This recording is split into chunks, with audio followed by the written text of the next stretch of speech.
Welcome to Andy Staples On 3, your instant reaction edition. It is Saturday night. I'm here with Jesse Simonton from On 3. We just watched a Saturday that was way more interesting than it probably had any right to be. We could start in Corvallis, probably, where I was maybe yelling "run the ball" at my TV. I was yelling, man, where's this Washington defense been all season? Because I mean, Washington you're defense right. made a lot better by throwing the ball deep along the sideline when you've been running it down their throats all game. And Oregon State had time. They were down 2. They had like 5 minutes. Just run your offense. And instead they put the ball in DJU's hands, he had rainy conditions or not, he was not having a good game. And I mean, he wasn't even close on those last couple throws, not even close. And this was a chance for the Beavers to play spoiler, and you know they kind of gnawed their way to a close loss. But it was disappointing just because, it was disappointing because they had a chance. I mean, they had all sorts of miscues in this game, Andy, and like you said, they had the ball with a chance to win the game. You snap the ball over your punter's head, safety, that ends up being the difference. DJU throws 2 interceptions. You fumble the ball inside your own 20, which sets up a Penix touchdown. And yet you have the rock, and you don't give it to Damian Martinez. The ball was very slippery most of the night. The rain had stopped by the fourth quarter, though, and so that was more impressive that Michael Penix didn't go off in the fourth quarter. Oregon State kept him from doing that. But Washington's defense was very impressive, and this is all the credit in the world needs to go to Washington. I know I just complained about Oregon State's play calling, but for Washington to get through this gauntlet that they've gotten through is really impressive. So good for them. If they keep winning, they're in the playoff. They've got to play against Oregon, and we'll see what happens. I mean, teaser, Andy, I come out and I have to do these college football playoff predictions each week. I think they're going to jump Florida State. We're going to talk about what also happened with the Seminoles tonight, but the fact that Washington got another top 25 win, albeit not overly impressive, but that doesn't matter. A win's a win, and they got outgained. They didn't even gain 275 yards tonight. I mean, Michael Penix normally throws for that in the first half, it seems like, in half these games. And obviously the conditions played a large part in that, but they win again. They remain flawless, 18 straight wins for, Kalen DeBoer. I don't know if they're a top 4 team, but they're a top 4 team, with their resume. Yeah. And Vi in the chat with a good point. The safety ended up being extremely costly. That was when they snapped the ball over the punter's head in the first quarter. Washington's only offense was the Dunze. Yeah. The thing about it is, if you're going to win a national title or even make the playoff, you got to be able to win games in different ways. You can't just win games the same way every single time, because eventually you'll run into somebody who can beat your style. But Washington proved that they can win that kind of game tonight, and I think that's probably the most impressive thing about that performance. It is. It is. Unfortunately, I think for the rest of the country, there's a team in Athens that's just slowly going on a death march that I'm not sure it matters what all these other teams are doing right now. But again, let's give credit where credit's due. They went on the road, hostile environment. Corvallis was a hornet's nest.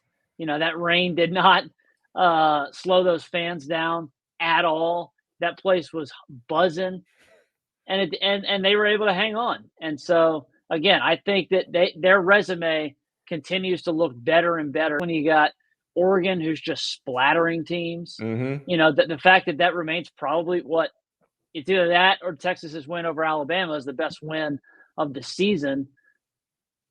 Huskies are sitting pretty.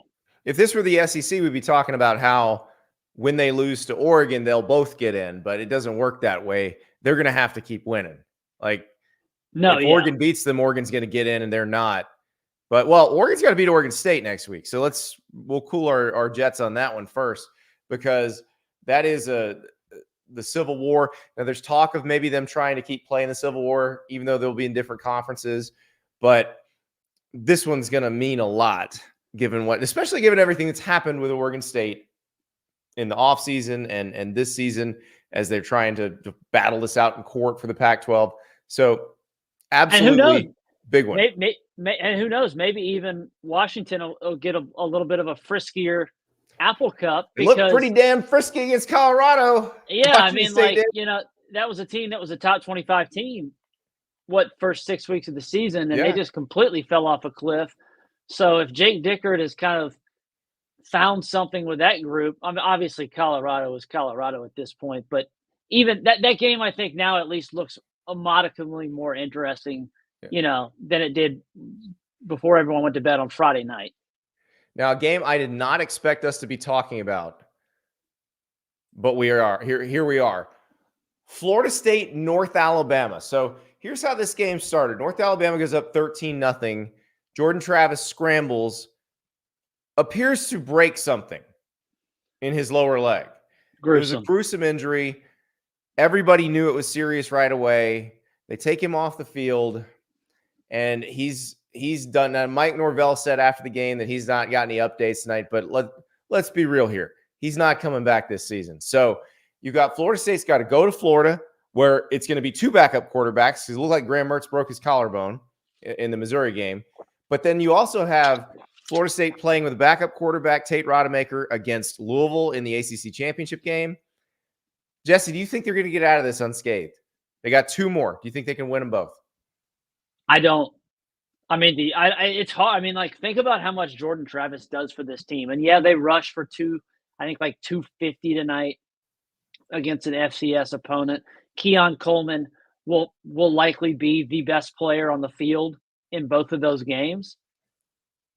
But if you don't have a guy if you at least have some uncertainty about who's throwing him the ball, then that leaves open the door that you could lose the game. I mean, Florida played.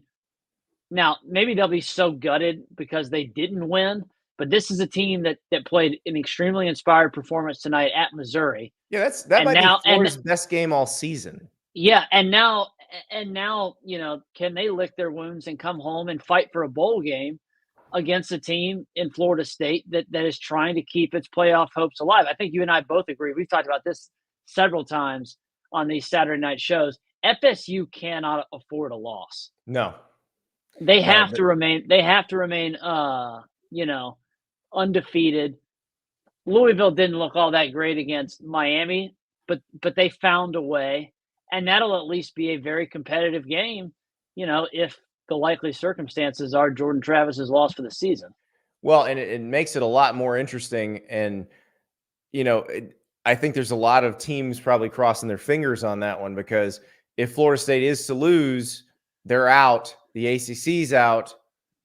And then all of a sudden, if you're, let's say, the SEC wanting to get maybe two teams in, or the two Big Ten teams wanting to both get in, well, maybe the door opens up if Texas were to lose, or if Oregon loses to Oregon State but then beats Washington.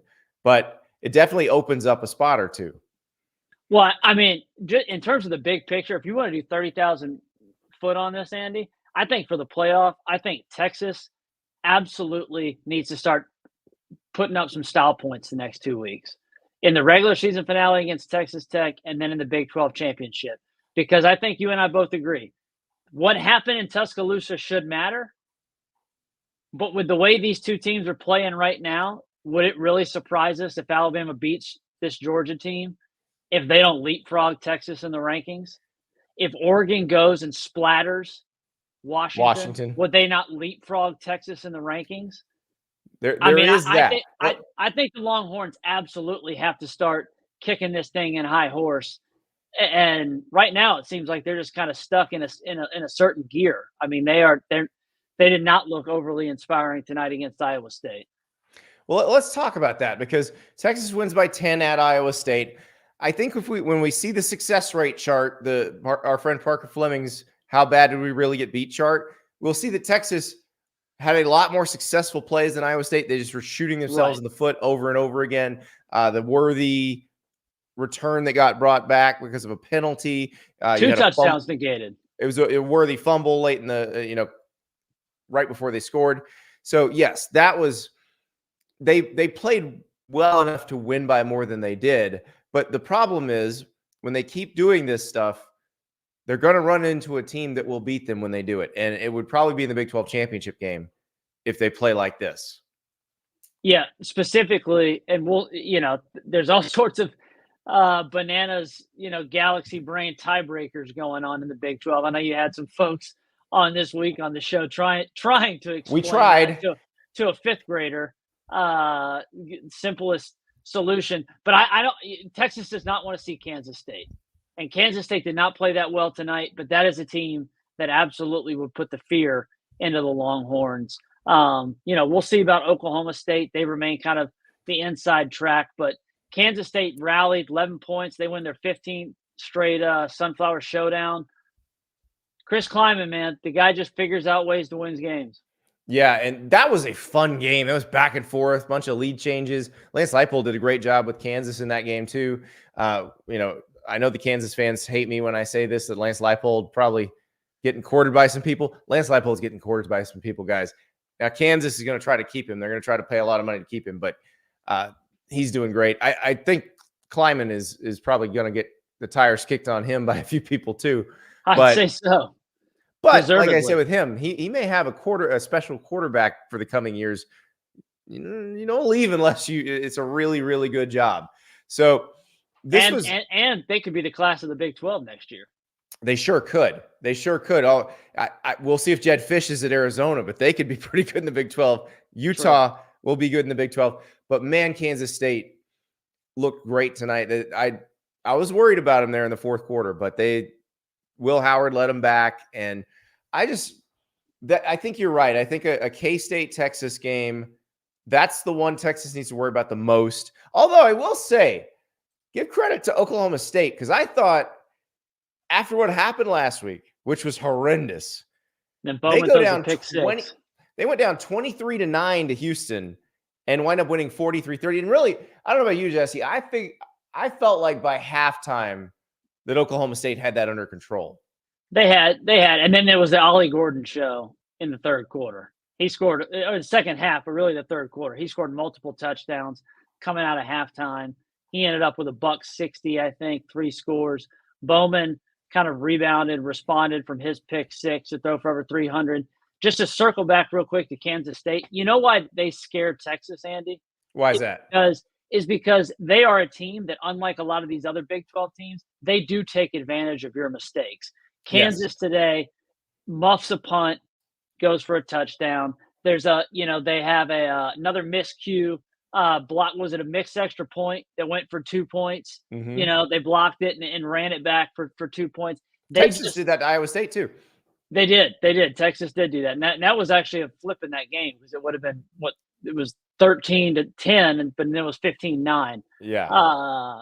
But Kansas State just they're well coached, and they just take it when you make a mistake, we're gonna pounce, and that is why if I'm Texas, I think I'm rooting to play Oklahoma State. Vi says Texas A&M needs to take a look at the Kansas coach, so Klieman and Leipold. They play tough with lack of crazy talent. True. And that's what you imagine. Like, what would they do with the kind of talent you could have at Texas A&M? We'll see. I think Texas A&M is looking for a shinier toy, but I think they'll certainly kick the tires on both those guys. I agree with that. So let's go to the team that we are fairly confident will wind up in the playoff, no matter what.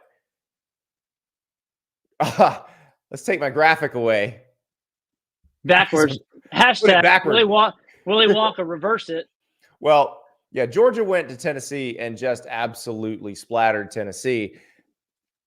It didn't seem like it would go that way at first, with Tennessee scoring right off the bat, straight up the middle. Dolly Parton was in the house. You were like, oh boy, this is going to be the one. This is going to be the crazy one today.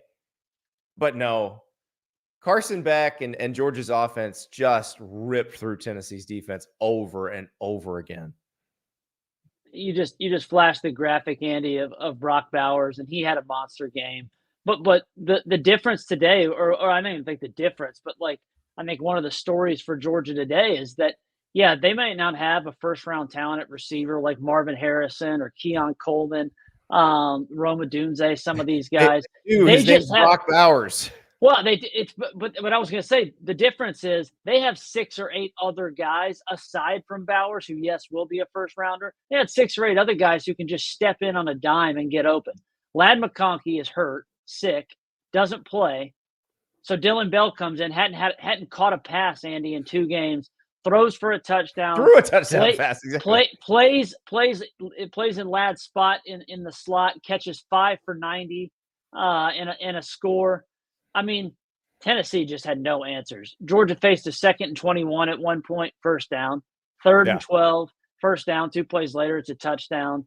Mike Bobo was in his bag. The ball, Jalen Wright, after 75 yards untouched, I think he had 12 yards the rest of the game. That's what Georgia does to you. They get now. There's the Georgia defense of the past 2 years would not have even given up that first touchdown. But this team still suffocates you. This team will give you something, but then they'll just the blanket goes over your head, and that's the end of that. It's the boa constrictor. They just suffocate you. Yeah. And they're getting hot while a team like Michigan. I mean, today I wrote a column after the game, Andy. I don't know if it's just maybe these were just some warts they had today. You win your clunker, you have a poor game, or is this a team that maybe is running on a bit of fumes because they've carried this emotional Michigan versus everybody? Well, everybody suddenly seems to be stacking up against you a little bit with, you completely are puffing your chest for a week with your school president tweeting out all, we're having to overcome these challenges, and all your players are tweeting bet. And then the Big Ten, and then some NCAA interviews go the wrong way, and all of a sudden you're like, wait, we quit. Wait, yeah, what no bet? Hearing, no hearing. Let's fire Chris Partridge. Yeah, what bet? Yeah, no, it's. I imagine that a lot of that was at play here, but look, Maryland's offense made Drew Aller look like Dan Marino the other day. J.J. McCarthy did not look great in this game. And I'm the one who defended J.J. McCarthy after last week. But he did not look good. And he was 12 of 23 for 141 yards, no TDs and an interception. Talia Tagovailoa had a pretty good game, threw some picks, but, I mean, they're trying to pull an upset against a much better team. That's also Talia Tagovailoa. He is wild thing for Major League. Yes. He will throw just the prettiest ball, and then 3 passes later, it is like, what in the world was that throw? Yeah. Great game from Mikey Sanders. Still not a great game from really anybody in Michigan's offense. I know their left tackle, Darius Henderson, was out. They had to do some shuffling on the line. That won't be good enough against Ohio State. What they did today won't. But I will say, we've seen Ohio State in that sandwich game at Maryland look terrible and then go beat Michigan. So it's not like this is that unusual. We've seen it from the other side, 2019 or 2018. Well, how about I'll do you one better, Andy, because I wrote this in my column. Michigan a year ago. Does anyone remember that they barely squeaked past Illinois 19-17? Yep. Barely squeaked by. So you beat Ohio State. No one's going to remember this game. You lose next weekend. Suddenly, I think this was like, oh, maybe this was the teaser or the precursor to, again, is this a program that's just kind of running out of gas because they've been dealing with so much turmoil and off the field drama. But I will say, I don't know that they're going to have to deal with that this week unless there's more of the NCAA investigation. But listen, I know people work bankers hours, and also remember the Big Ten isn't trying to do anything more. So they're not trying to expedite this. It's the week of Thanksgiving. I don't think anything happens Monday through Wednesday that changes things materially. Like, they know Harbaugh's not coaching now. They know Sharon Moore is the acting head coach. They know there's no hearing to save them. Like, I would imagine that the Michigan players, based on the rhetoric coming from their own people, spent most of last week assuming that they would have the hearing on Friday and Harbaugh would be allowed to coach on Saturday. They will go into this week with no illusions about anything.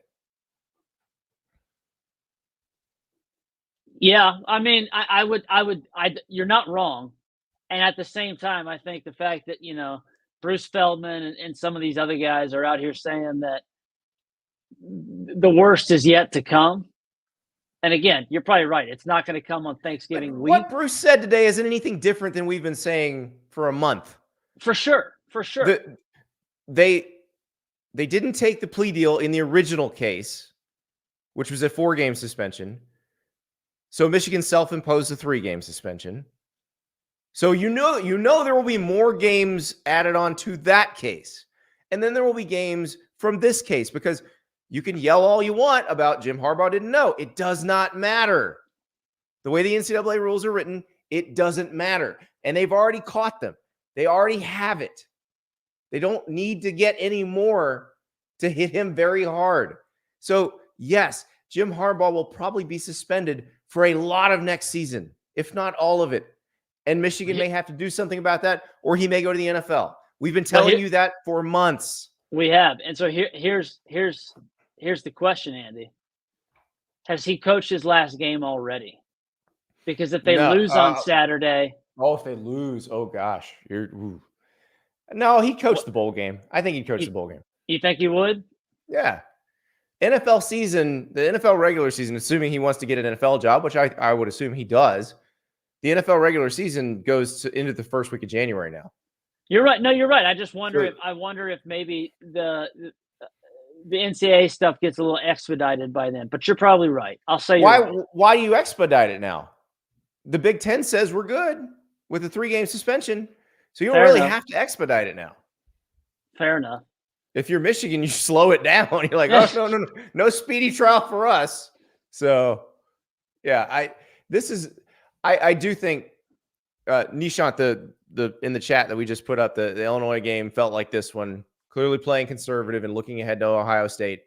A loss this week doesn't impact the Big Ten title chances. I agree with that. But they will need the J.J. McCarthy that we saw earlier this season and not the one we saw today. He's going to have to be better. The irony is, I agree. And the irony is, too, Andy, if we're both right that the slow drip of news maybe the faucet will get shut this week because if it's a holiday week, they've already agreed to the suspension via the Big Ten. The irony is maybe these distractions and pressure and all that, it actually goes to the other side. Because there's 100%. The thought of Ryan Day losing to an interim head coach. There's so much. You heard Urban Meyer said it himself. He's like, I love Ryan Day, but you can't lose to an interim coach. Like, that's the truth. Like, Urban Meyer's like, I am ready to take that seat back. I'm ready to come back. If he pulls a John Cooper, I'm ready to come back. Oh, I agree. And look, Ohio State looked awesome on Saturday. It's been second straight. It's been a while since they looked this smooth and this good, but they were going today. And Minnesota, second straight game they haven't allowed a touchdown. Yeah. So, I think this is going to be a fun game, but I am really not sure what happens next week, because I don't think the Michigan-Maryland game was representative. I do think Ryan Day is under more pressure than anybody wearing maize and blue. I do think the line on this game probably got a little bit tighter today because of the results, though. It's been running Michigan by 5.5 for the past few weeks. We'll see we'll see what they put it out as tomorrow, because that'll be where it really opens. Man, I can't wait for this game, though. I cannot wait, because it is so high stakes, because they did both get in last year. Where they are now, with Washington being undefeated still, with Oregon 1 loss, with Texas 1 loss, with Florida State undefeated. Now, maybe things will be different, but when that game ends at 3:30 p.m. on Saturday next week, we probably don't know what happened. We'll know what happened to Texas against Texas Tech, but we won't know what happened in the Big 12 championship. Like, the loser, it's going to feel like they're done. It's hard, Andy, to see a path for whoever loses that game to get in. Because of like what we said. I mean, I think Alabama as a one-loss team, if they beat Georgia, is going to have a more impressive resume, and Georgia will have a more impressive resume than whoever loses his game. So you're already behind, a division winner, especially when one of these teams is not going to even win their own division. Right. I think that's going to be another thing the playoff committee takes into concern. All right. We've talked about the playoff a lot. Let's talk about something else. Let's talk about juiciness, hot seat, rivalry. I don't know if it's hatred, but there's a game that really got a lot of people chirping. And that was the one in Los Angeles. UCLA beats USC 38-20 in what we assume is Caleb Williams' final game at USC, because I don't think he's playing in the Sun Bowl or wherever they go. Remember, they played week 0, so they had an extra bye week. Put an extra bye week in week 13 in case they made the Pac-12 championship game again. They did not. They're 7-5. And how about this tweet from Dan the Man Mullen? Roasted them. Here it is. Are we sure they have the right coach on the hot seat in LA? Now, all last week, drip, drip, drip, drip, drip of Chip Kelly's going to get fired. There was a lot of that. Imminently. Yes. And it may still happen, but it may not. But Dan Mullen asks a legitimate question. Not that Lincoln Riley would get fired, but is this going to get better or worse as they go to the Big Ten next year? Andy, that you might as well go ahead and invest that $1,000 so you can make some interest on that money. That's how much of a surefire bet that is right now. Ari Wasserman and I bet when Lincoln Riley got the USC job, Ari Wasserman and I bet that they wouldn't. Ari said they'd make the playoff within the next 3 years. I said they wouldn't. If they don't make it next year, I win. I'm going to win. But the Lincoln Riley thing is amazing to me because, as soon as Mullen sent out that tweet, I saw everybody say, oh, he's going to go to the NFL. Do we think an NFL team would want to hire him right now? Yeah, it certainly doesn't seem like he has some sort of parachute, escape plan. Or if he does, he's being mighty coy about it by just tanking his own resume, because this is just an awful, awful finish to the 2023 season for a team that was top 5, top 10, or whatever they were preseason. They were one of the college football, playoff picks for a lot of people. I mean, what a wet fart to end Caleb Williams' career. It was awful. They were terrible. They just looked uninspired. They looked like they quit weeks ago. And I just don't know. I don't know what's going to happen there, because you saw Matt Leinart tweet, they have to get better on the lines of scrimmage, but they're not doing anything in recruiting that's going to do that. Nothing about the recruiting class suggests they're doing that. So they'll try to go in the portal, and they can attract people in the portal. We know there's awesome offensive and defensive linemen, just 5 stars all over the portal, Andy. That's a lot of sarcasm in one sentence, Jesse. I mean, you had a tweet that was great, and it actually aged even better because of what we saw happen in Columbia, Missouri. But the message board, it's a great night for message board geniuses. Yes. Yeah, message board geniuses is gonna. I mean, what happened with USC? What happened at Auburn? What happened with Miami? You put in Florida's galactic meltdown inside the final minute. I mean, knock Tennessee, the Vols. There are some message boards on fire tonight. Oh yeah. And okay, this UCLA thing, I get the feeling that the UCLA stuff was, hey, we want to get in position because we want to hire Jonathan Smith or Jed Fish. Jed Fish, by the way, whose Arizona team beat Utah 42-18. So 5 in a row. Yes. So I think that's where that was coming from. That was UCLA going, I don't know that Chip is going to recruit us a Big Ten type roster, and this will probably have to be done in a year or so. So we may be able to may as well do it now and get somebody who we think can get a better roster for us. Because I imagine some of those Southern California players who are playing really well for Arizona right now, might just follow Jedd Fisch to UCLA. No tampering required. They'd just be going home. Like, they're from Orange County and LA County. Like, they're going to go home. Jonathan Smith would also be a good hire there, although I think that might not be the only Big Ten team interested in him, because I think born in Pasadena. Right. But I think Michigan State might be interested too. So two traditional Big Ten powers, UCLA and Michigan State, fighting it out. But it's just the icing on the cake. But the Lincoln Riley piece of it is so interesting to me, Jesse, because I don't think there's anywhere for him to go. He's stuck with this, and I'm a little worried about the trajectory now.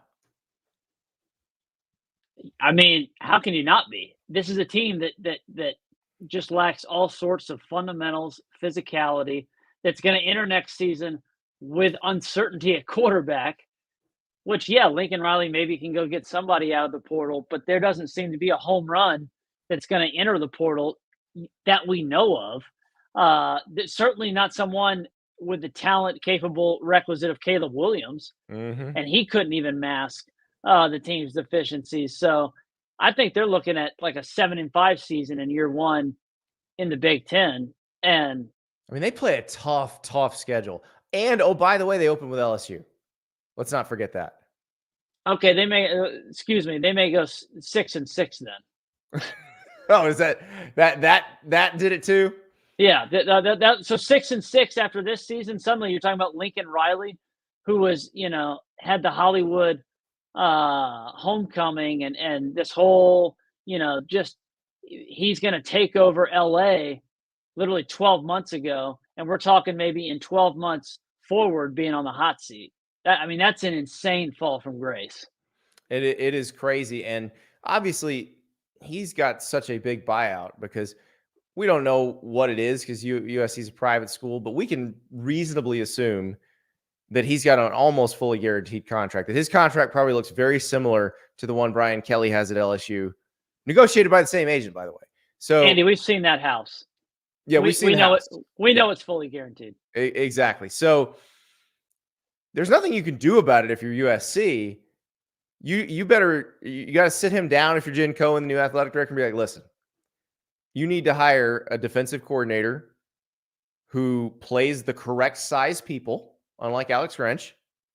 And you also need to take a little tour. See if Kirby Smart will let you watch a practice. See if Nick Saban will let you watch a practice. And go, maybe I should practice like them because they're better at this than me. Maybe. I don't know. Who do you think he should go after Zach Arnett for DC? I think that'd be a good one. Does he wait for Dave Aranda to get fired? I don't know that Baylor wants to pay that buyout. I don't know. It's another one that's a private school. You don't know what it is, but it's huge. It's big. It is big. But unfortunately, Baylor keeps losing big each weekend. Exactly. While we're subject of angst and message board geniuses and rants, and now this will not result in anyone getting fired, but did it ever result in some message board posts? New Mexico State 31, Auburn 10. Auburn paid New Mexico State $1.85 million to come beat them. Oh, by the way, Jerry Kill apparently is Hugh Freeze's kryptonite, because right before Hugh Freeze left Liberty last year, New Mexico State under Jerry Kill came in and put a whooping on him. Did you see what he said in his postgame presser when he said he told his team that they got 1-8 to beat the Tigers, and they said, "Can we get that money for NIL?" That's tremendous. They want the Cowboys said, "Give us some of that NIL money." Auburn had been playing great football, and I know New Mexico State is a solid team this year. But this was one of those games. Yeah, this was one of those. What in the world, And now you had predictably everybody tweeting, "Well, they'll beat Alabama in the Iron Bowl next weekend." I bet they give them at least a quarter and a half or a half. Like it. Yes, it's possible.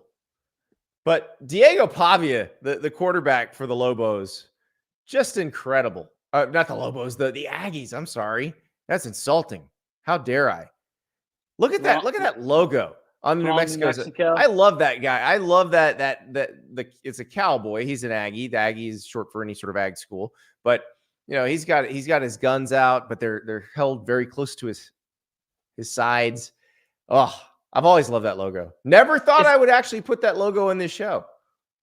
Well, that's what happens when you go and the Aggies punk the Aggies of not Texas A&M, but the Aggies of New Mexico State punk an SEC offensive line. Auburn had as many penalty yards tonight, Andy, as they did rushing yards. 65. It was brutal. Absolutely brutal. While we're on the subject of brutal, Jesse, let's go to Iowa City. This game was a killer for me because I was so sure the over was going to hit. And at one point, it was so close. There was a 3rd and 7. Iowa hands off to Caleb Johnson. If Illinois stops him, there's like a minute and a half left, and Iowa has to kick a field goal that would have made it 18-13, 31 points. The over was 30 and a half. But no, Caleb Johnson breaks through. Iowa wins it 15-13. Iowa is your Big Ten West champion. It will play the winner of Ohio State and Michigan and get destroyed by that winner. Andy, I'm just happy that Brian Ferentz got a Gatorade bath after his team scored 15 points, two of which came via a safety. Yes. I mean, it is incredible. They won the Big Ten West, Andy, and they scored more than 23 points in a Big Ten game once all season. The Michigan State? Once. Yeah. Yes. And we joked about we had fun with the drive for 325, have to average 25 points. They scored 26 points in that game. It's the only time they scored 26 points in a Big Ten game all season. I mean, this is, Kirk Ferentz, which is good, credited Phil Parker and that defense, his defensive coordinator for delivering yet another, spirited performance. But they can't keep getting away with this. And yet they do. Well, interestingly enough, that they lost to a Nebraska team with an interim coach last year. That cost them the Big Ten West. They're going to the Big Ten title game, so they can breathe now. But Nebraska, which plays Iowa on Black Friday, needs this win to be bowl eligible because Nebraska lost to Wisconsin in overtime. Chubba Purdy could not lead the Cornhuskers to a win. Tanner Mordecai, coming back from injury, did lead the Badgers, and Braylon Allen back after being banged up was very good. But yeah, the bowl eligibles that were going on today, very interesting. Wisconsin, 5-5. Wisconsin beat 5-5 Nebraska, so they're in. 5-5 Georgia Tech beat 5-5 Syracuse, so they're in. Needed that one. Congratulations. Needed that one before you got to play the Dogs. Nebraska is now 0-3 since Rule went viral for that locker room speech about treating each other with respect. And that was a great speech, but it's just, man, they've coughed up a couple. I mean, they should have beat Maryland a week ago, and that was a game they just kept turning the ball over again. Tonight was again they were winning the game, and they let Nebraska they let Wisconsin claw back into it, get it to overtime. That's another message board, Andy, that's going to be having a rough Sunday. That's the thing. There's so many different we should just call these message board games. There's so many of these. They don't affect the national title picture. They don't affect conference title picture. Message board blues. Yeah. Here's one. The message board blues. Rutgers, Penn State. So Drew Aller gets hurt. Bo Pribula comes in. Penn State wins 27-6. Good job. That's fine. Your defense is great. I'm starting to think there's a thing there, though, because they didn't let Bo Pribula throw at all. One time. And it's like, remember when you had Will Levis and you had decided he was the running quarterback? Well, guess what? Will Levis is a starting quarterback in the NFL right now because he went somewhere where they would allow him to throw. So perhaps you'll have a more dynamic offense if you let the guy who's good at running also throw. And this score too, Andy. I mean, it's not actually indicative of what the game looked like. No. Penn State needed 2 touchdowns in the fourth quarter to put it away. Their offense was still clunky. I mean, what did I text you? I mean, this is like they really are. What did I say? They were like going to a steak.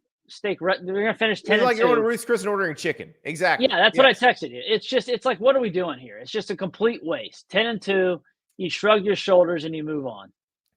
It's just, and this is why you lose to Michigan and Ohio State, because when you have somebody who, like, Purbuell is a great runner.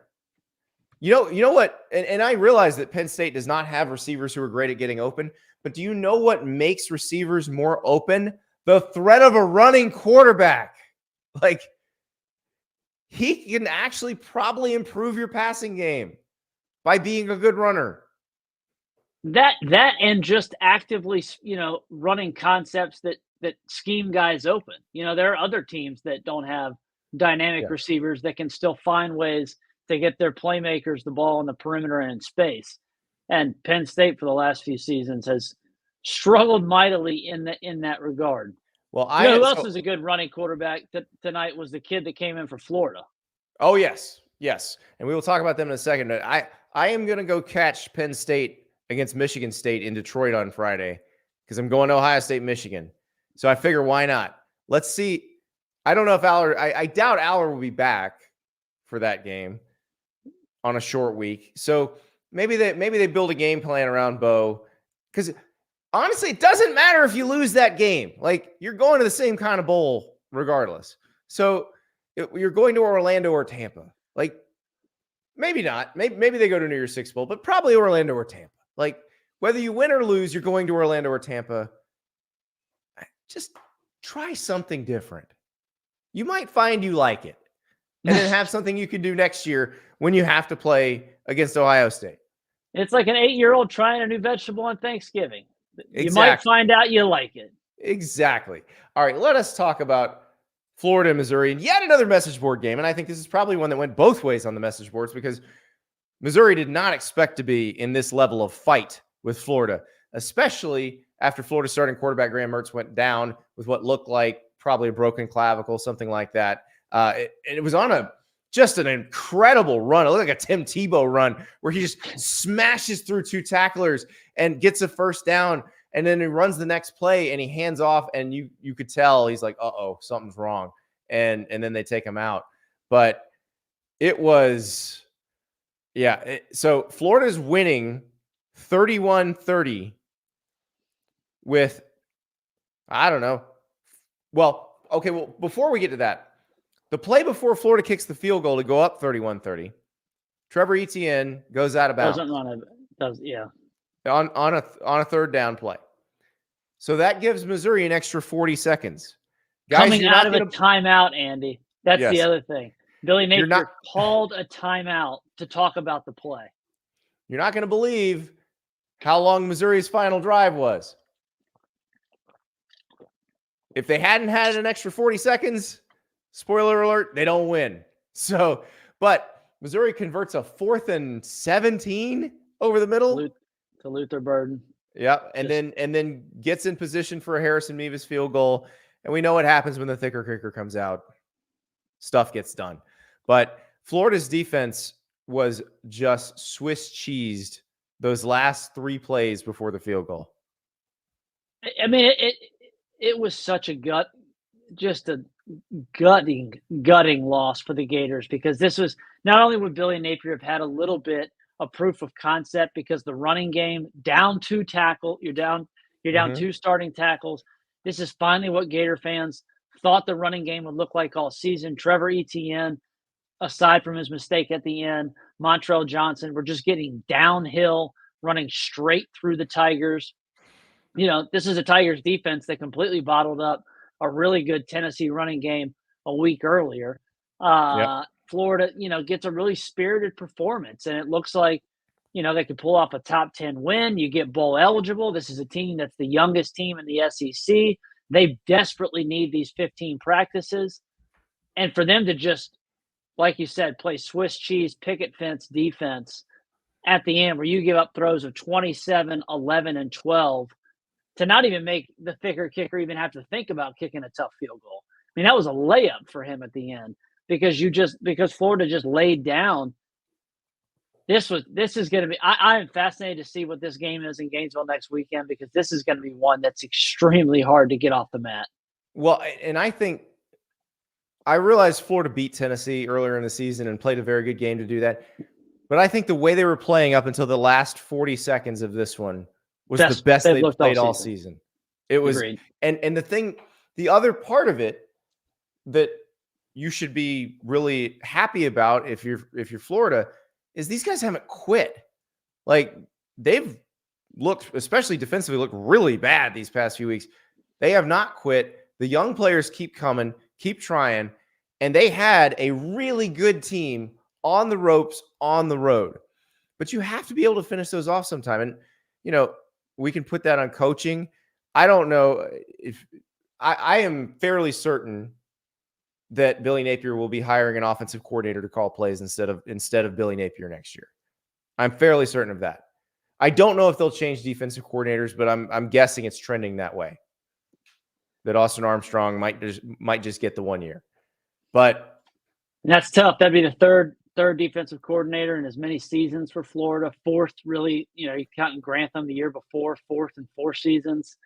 That's a lot of turnover and a lot of change. And I'll be interested to see who Napier hires, honestly, Andy, at OC, because there's certainly some rumblings that it could just be a staff promotion. And how much that'd go over really well. Exactly. How much would that really change things? So they need a lot. I mean, Florida needs to fix a lot, because they need to, he needs to hire losing recruits too. That's the other right. Problem is, they've got to make sure they keep their recruits. Now, one thing that could help them is beating Florida State in the Swamp. That would be a big one. But that'd be a big one, yeah. I do think Florida State having a week to work with Tate Rodemaker and get him in the flow of things. Now, I will say Tate Rodemaker, by the way, twice he's come in a pretty dire situation and done well. He did it last year against Louisville on a Friday night, and then he did it again. Now, granted, that was they were much better than the team they were playing, but under those circumstances, down 13, you've just lost Jordan Travis. I thought that was pretty impressive. But it's a big opportunity for Florida because they can get bowl eligible. Florida State, meanwhile, I don't know if they can beat Florida and Louisville. I just don't with Tate Rodemaker. We'll see. He beat Louisville last year. He did, but this is a different team.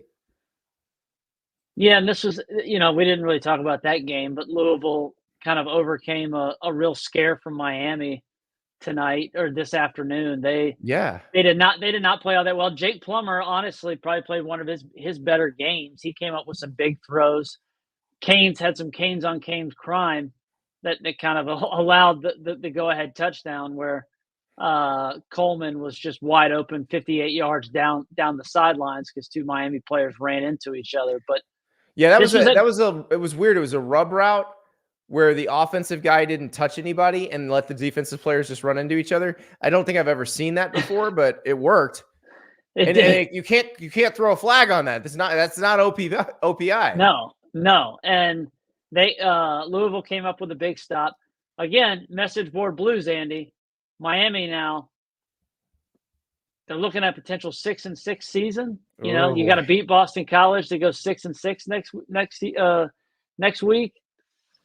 That's not great. Not great year 2 under Mario. And Van Dyke, honestly, for his, he came into this game with 8 picks, I think, in his last 3 or 4 games. Hadn't thrown a touchdown. He was not the problem tonight. They just couldn't come up with a timely stop. Van Dyke and Jack Plummer were dueling out there. Jack Plummer ended up 24-37, 308 yards, 3 TDs and a pick. Tyler Van Dyke, 24-39, 327 yards and a TD. Like, the 2 QBs were great. Isaac Garendo for Louisville was fantastic. Jordan did not really get going. That was one thing I thought, Garendo was having such a good game. I thought they might just at some point just run it down their throats, but they haven't really needed to. They figured it all out, and that was a great win for Louisville because they needed that. It puts them in the ACC championship game. That's first time ever. Yeah. Yeah. And Jeff Brom, now the answer to a trivia question, the first coach to ever lead 2 different teams to 2 different conference title games in consecutive seasons. Put it on the Sports Jeopardy. That's exactly right. No one's going to get that right in about 5 years. But I think Jeff Brom will have won an ACC title or 2 in 5 years. Oh, I think that's a program that you're going to have to worry about because this is just the beginning for them. Now, I realize a lot of it was a function of their schedule, that they had a fairly easy schedule compared to some of the other teams in the league. But the fact that he cobbled this together this year and has led them here is really impressive. Oh, by the way, another message board game, Jesse, because who does Louisville play next week? They play the Kentucky Wildcats, I believe, there, Andy. Yeah, I believe the message boards at Kentucky Sports Radio. Oh, boy. That's good thing Stoops has that contract. Yeah, he's not going anywhere, but man, they are mad. They are mad. South Carolina was really shorthanded and still beat Kentucky. You know what this is? They're really, Kentucky fans are obviously furious, but this does feel like a real missed opportunity for Stoops if he wanted to potentially kind of be a hot candidate to kind of look to maybe get a change of scenery, to level up and maybe go compete for a conference title at a better job. And you lose games like this and the shine is just kind of worn off. And Kentucky's had a rough season. This has not been what they thought they were going to get from Lee and Cohen. And Devin Leary that his 2021 season sure seems like a major outlier when you look at the rest of his career. The ensuing other years, because he was incredible that season and has looked nothing like that, in the 3 seasons since. Let me ask you this, Jesse. If Mark Stoops' agent were to call Michigan State right now, do you think they would add him to the list of candidates? I think they would. I think they would say, "Well, sir, we'll put you on hold." Oh, don't call us. We'll call you. We'll put you on hold. Man, I mean, don't you think they're going to kick the tires on Elko and Leopold before they go hard after a guy like? Well, Stoops yeah, but the problem is Elko and Leipold might be Texas A&M candidates, and guess what? Texas A&M's a way better job than Michigan State. So you're right, but that still leaves one for the other. True. Although I'm telling you, don't count out Jonathan Smith on that job. No, but that's another candidate that looks. I think that's in a better position currently than Mark Stoops is. I'll ask you this, Andy. Totally pivoting to kind of a different, away from the message board blues to a trophy. What do you think of the Heisman tonight? I think Jane Daniels is still going to win it. Even if nobody watched him score 8 touchdowns? Nobody was going to watch that game anyway. Georgia State's actually a pretty good Sun Belt team, but nobody was going to watch that game. Here's what's going to happen with the Heisman. Everybody's going to argue about whether it's Jaden Daniels or Michael Penix Jr. or Bo Nix. And then I think it's only between Bo Nix and Jaden. But the week of the game, or the week of the championship games, LSU will mount the offensive because they won't be playing. Bo will be playing, we assume. They got to beat Oregon State to make sure. But we're going to see blind resumes come out. Once the blind resumes come out, there is no competition. Jaden Daniels is going to crush everyone. He's the best. He's been the most outstanding player. But then which is what the award goes to. Which is what this award's supposed to go to. Supposed to. Yeah, doesn't always go to it. It's what it's supposed to. I'm telling you now, when they hit these folks with the blind resumes, because you've got a lot of voters who don't pay attention, who at the end of the season just go, all right, well, who's got what? And then you just they'll look up the 1 or 2 columns where you've got the player A, player B, and player C. Who you got? Player whatever Jaden Daniels is the guy they'll pick. Bo Nix had 14 throws tonight over 16 yards in the first half. In the first ridiculously against efficient. Arizona State. I mean, just and again, I agree with you. I think again, I've had Daniels atop my Heisman ballot. You have as well. He needed to stat pad like he did tonight, and so good for him because it will help him in these blind resumes. So Brad says all the experts are also predicting Oregon will beat Washington in the Pac-12 championship game too. Don't do it, guys. No, Vegas is predicting that now, but Vegas said that Oregon State would win tonight, and Washington did. So Vegas can be wrong too. But Vegas is absolutely predicting that Oregon will beat them. Vegas had Oregon as a 6.5 point favorite in that game last week. We may see it cinched down a little bit, but I don't know. I think around a touchdown is probably about right. Jesse, we did this last week. We didn't know Texas A&M was going to fire Jimbo. The decision apparently had already been made 2 days earlier. Clandestine. But then it happened and kaboom, all this other stuff blew up. What's going to be the move that surprises us tomorrow or early this week? I mean, are we going to get a Sunday sacking of Chip Kelly coming off an embarrassing? You got to wait till next week, right? You can't do that this week, can you? By embarrassing USC, they decide, no, we need these NIL dollars too much, Chip. We can't let you coach another win. We got to cool the Dante Moore smoke. That's a tough spot right there. That's a very tough spot if you're UCLA because here's the problem. What Texas A&M did was get everybody kind of hot and bothered and in line. Like everybody's got to get in line. These are the people we're looking at as candidates. And then so suddenly you have a sense of urgency about Jed Fish or about Jonathan Smith or whoever it is that you may covet. But the thing is, if you beat Cal, I don't know. I mean, be 8-4. Like, is it really that bad? It depends on what the fundraising levels are, Andy. Well, that's the truth. That's the truth. And also it depends on the recruiting. Like Dante Moore was an elite recruit, but most of what UCLA has taken is the portal. Yeah, is out of the portal. I'll tell you this. I thought about midway through that Mississippi State game, we may see a Sunday sacking of the interim coach. We've lost Jesse. He's muted. I didn't even mute him. Can you hear me? That's all right. He's so surprised about what might happen at UCLA. His mic just cut out. But we have angry Washington fans in the chat who are mad that we are telling them factually what the betting lines are on a Washington-Oregon Pac-12 championship game. I'm sorry. So, you guys can hear Jesse and I can't. That's what it is. Can you hear me, Andy? I can. There you go. Okay. There you are. What I was saying was I thought about halfway through the Mississippi State game, we may be seeing a sacking of the interim head coach. Because if they had lost to Southern Miss, which was on the table for a little while there, that would have been just, yikes. I don't know. I mean, do you have a surprise one coming down the chute? Neil Brown won today. That was big. I think Neil Brown's good. I think Neil Agreed. Brown's safe.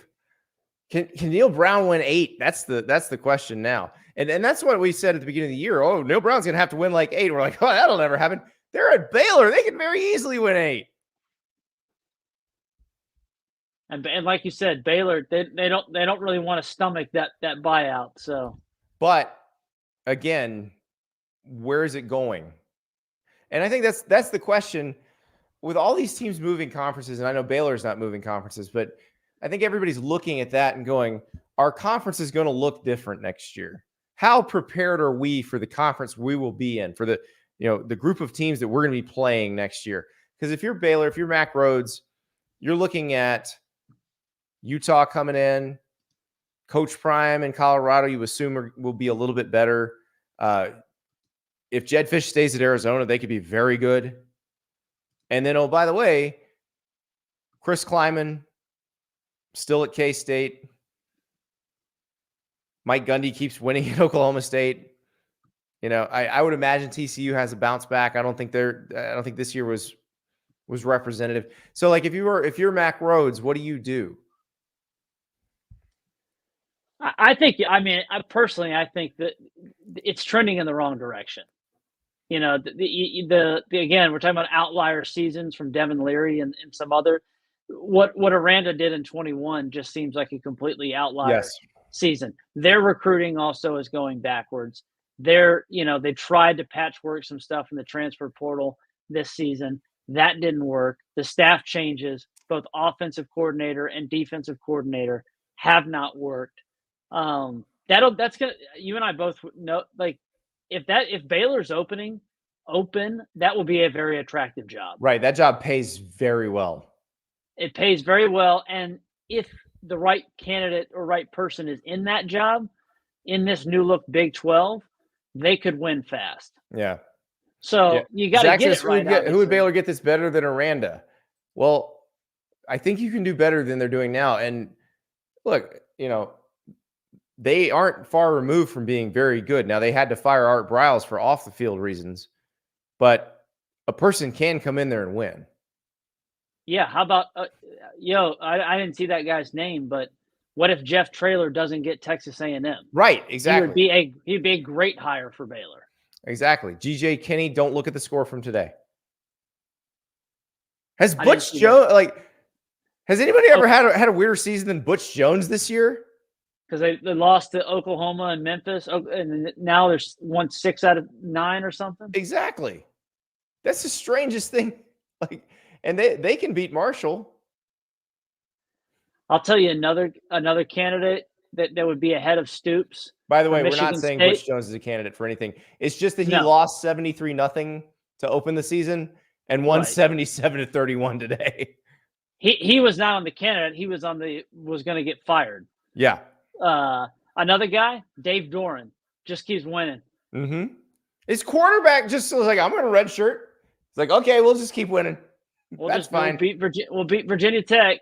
Yeah, another win. 8-3, could go 9-3. Yeah, because they've now won 2 games since MJ Morris decided to redshirt. They've got North Carolina. They could beat North Carolina next week. Yeah, North Carolina's not very good. So North Carolina's not very good. Mac Brown said he's coming back another year, so that's not going to be one of your surprises. But we'll see. I suspect tomorrow could be action-packed, just like last Sunday was. Guess we need to go to bed and find out.